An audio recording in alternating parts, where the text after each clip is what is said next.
Bom dia para quem está assistindo a entrevista.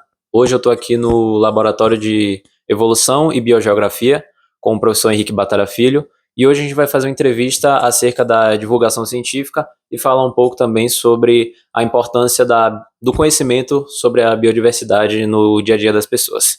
Pode se apresentar? Ok, meu nome é Henrique Batalha Filho, eu sou professor aqui do Estudo de Biologia da UFBA. Desde 2013 tenho trabalhado com evolução e biogeografia de aves e alguns outros vertebrados e ministro disciplinas tanto na graduação de Ciências Biológicas e também na pós-graduação de Biodiversidade, Evolução e Ecologia aqui do Instituto. Bom, vamos começar aqui a entrevista com a primeira pergunta. Professor, quando a gente vai fazer uma análise atual do cenário científico, a gente pode perceber que muitas vezes algumas pesquisas que são importantes e de alta qualidade, elas acabam sendo sobrepostas por algumas outras pesquisas que têm uma baixa qualidade, e as pessoas que divulgam essas pesquisas normalmente trazem com um tom um pouco mais sensacionalista e abusando inclusive até de argumentos de autoridade. Eu gostaria de saber do senhor se existe algum agente causador cultural que levou a gente a esse cenário atual, e para o nosso telespectador, se ele quiser sair dessa bolha, como ele deveria prosseguir acerca das informações que ele recebe? Ok, pergunta interessante, mas complexa.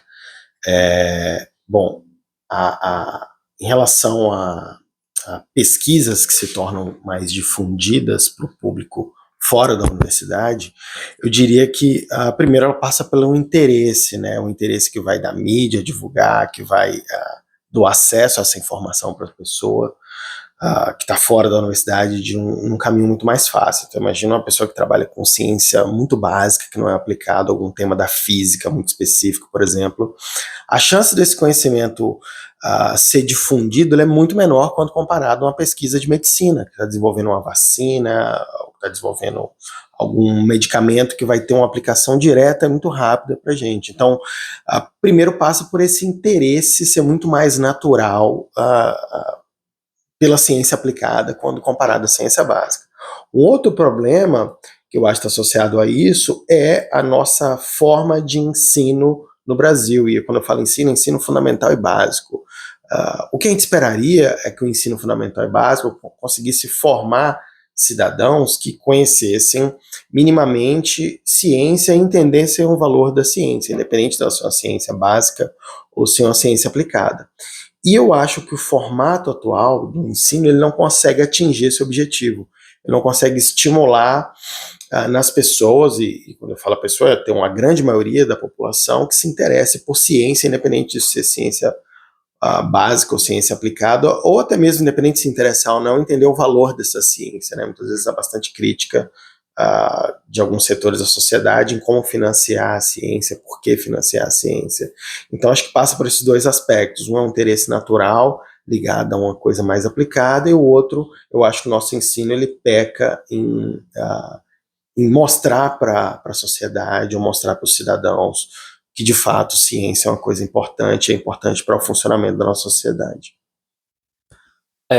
E nesse caso, como o senhor falou sobre a lacuna da educação em mostrar a importância dessa ciência, eu gostaria de saber se o senhor acha que o divulgador científico, como o indivíduo, ele deve entrar nessa área para poder começar a, por exemplo, não entrar de cabeça, por exemplo, trazer um conteúdo muito específico e muito denso, mas trazer um conteúdo um pouco mais básico, de fácil acesso, para poder dar uma introdução para que essas pessoas possam se interessar, inclusive podendo até trazer um tom um pouco mais leve na hora de trazer essa informação, ou o senhor acha que na realidade vai mais pelo lado contrário, de que a informação ela deve ser passada do jeito integral, como ela é, de forma um pouco mais densa?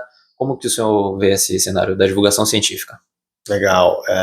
Eu acho que a informação ela tem que ser passada de uma maneira mais simples para quem não é da academia. Isso é um fato. E eu acho que hoje a divulgação científica, usando aí as redes sociais, ela acaba atuando como uma ferramenta excelente para isso, né? Tem diversos divulgadores da biologia que fazem isso, embora eu não seja uma pessoa muito ligada a redes sociais, mas eu já ouvi falar de alguns, como o Átila, ou até mesmo o Pirula, Pirula? Isso, Pirula.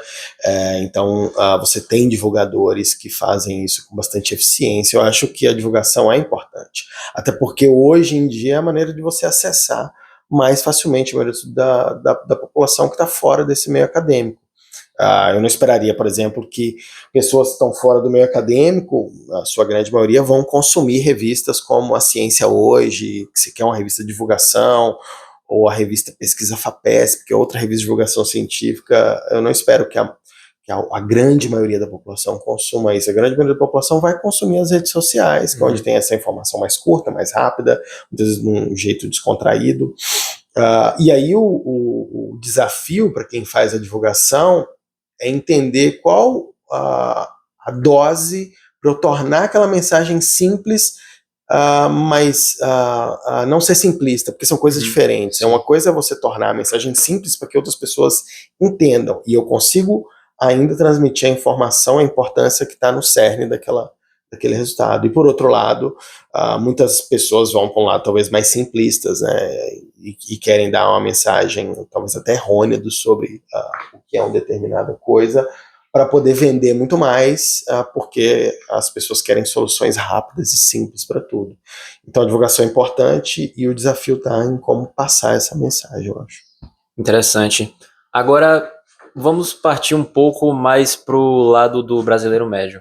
É notável de que a maioria das pessoas normalmente não tem o tempo necessário para, por exemplo, receber a informação e procurar a fonte dessa informação, e muitas vezes até não tem o conhecimento técnico daquele assunto para poder conseguir fazer uma distinção daquilo que está sendo dito, se está sendo muito simplista, se está sendo algo verdadeiro, se está sendo algo errôneo. A pessoa não tem repertório para poder fazer esse julgamento. Então, como que o brasileiro médio, que não tem esse tempo e que não tem esse conhecimento técnico para poder fazer juízo de valor sobre as informações que chegam até ele, como ele deveria se portar frente ao cenário de que as informações elas vêm de todo canto e a todo momento sobre todas as coisas?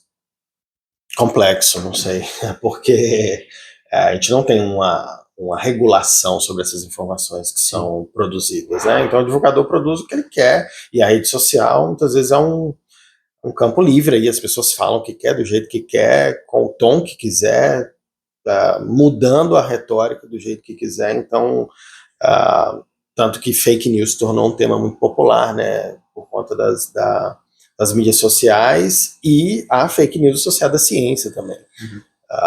E não há regulação de fato. A regulação, se ela tem, ela é muito pobre, ela não consegue regular de fato, e ainda mais para a ciência. Eu acho que a última preocupação hoje das autoridades é regular se a informação de divulgação científica está sendo correta ou não.